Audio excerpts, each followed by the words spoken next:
Dear KK, आज मुझे आपको थैंक यू कहना है। कुछ दिनों पहले एक परफॉर्मेंस के बाद केके आप हमें छोड़कर चले गए। You are just 53।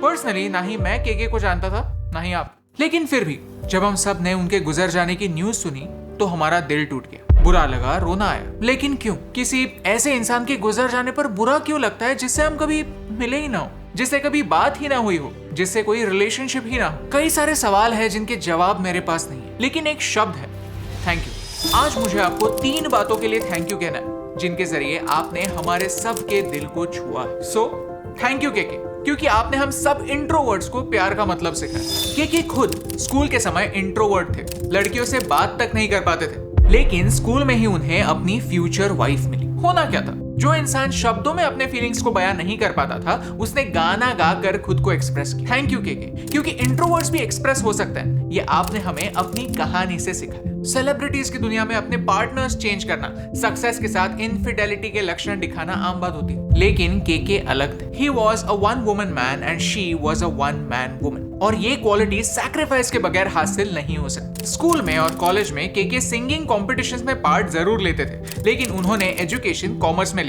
उनकी पैशन तो सिंगिंग थी, लेकिन उन्हें कॉम्प्रोमाइज करना पड़ा, सेल्स में जॉब करनी पड़ी बिकॉज ऑफ लव। वो कहते हैं कि जॉब करनी जरूरी थी, नहीं तो अगर मैं कहता कि मैं गाता हूं तो मेरे फादर इन लॉ कहते कि गाता तो मैं भी हूं, काम क्या करते हो। ये बात है 1990s की, जब सिंगिंग एक करियर ऑप्शन नहीं था, तो उन्होंने अपने सपने को अपने प्यार के लिए ब्रेक दे दिया। लेकिन पिक्चर अभी बाकी थी। कहते हैं you can take a singer out of music but you can not take music out from a singer. आज हम केके को उनके फेमस गानों के लिए जानते हैं, लेकिन उनका स्ट्रगल नहीं जानते। बहुत ही कम लोगों को पता है कि फिल्मों में गाना गाने से पहले केके ने 11 अलग अलग भाषाओं में 3500 से ज्यादा एड के जिंगल्स गाए थे। स्ट्रगल सबको करना पड़ता है, खुद के आवाज की तलाश में सबको निकलना पड़ता है, और इतने सारे स्ट्रगल के बाद उन्हें ए.आर. रहमान के साथ काम करने का मौका मिला। फिर 1999 में हम दिल दे चुके सनम में उन्हें अपना पहला हिंदी सॉन्ग गाने का मौका मिला, and the rest is history. हम सोचते हैं कि कुछ लोगों की किस्मत इतनी अच्छी होती है कि सक्सेस उनके दरवाजे पर दस्तक देती है, लेकिन सच तो यह है कि सक्सेस किसी के पास आती नहीं है, सक्सेस के पास जाना पड़ता है। कभी दौड़ते हुए, कभी रेंगते हुए 100 दरवाजों पर ठोकरें खानी पड़ती है, तब जाकर एक दरवाजा खुलता है। थैंक यू केके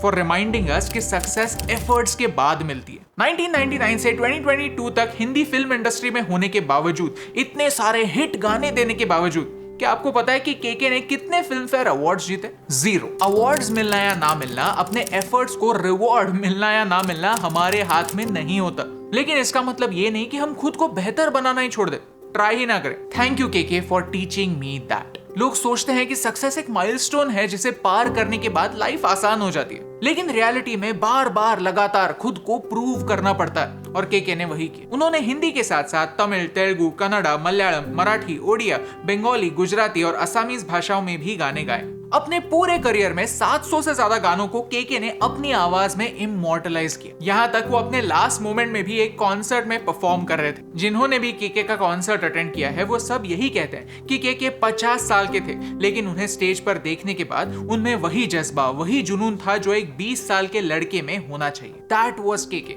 एक ऐसा इंसान जो अपॉर्चुनिटी मिलने पर एटीट्यूड नहीं दिखाता, ग्रैटिट्यूड दिखाता। That was KK, the introvert, the lover, the voice of Indian youth. इस वीडियो की शुरुआत में मैंने एक झूठ बोला था। मैंने कहा था कि हमारा और केके का कोई रिलेशनशिप नहीं है, लेकिन ये सच नहीं, क्योंकि जब प्यार क्या होता है यही पता नहीं था, तब केके ने हमें प्यार करना सिखाया, हमें दोस्ती का मतलब सिखाया, फेयरवेल के समय लड़कों को भी रोना सिखाया।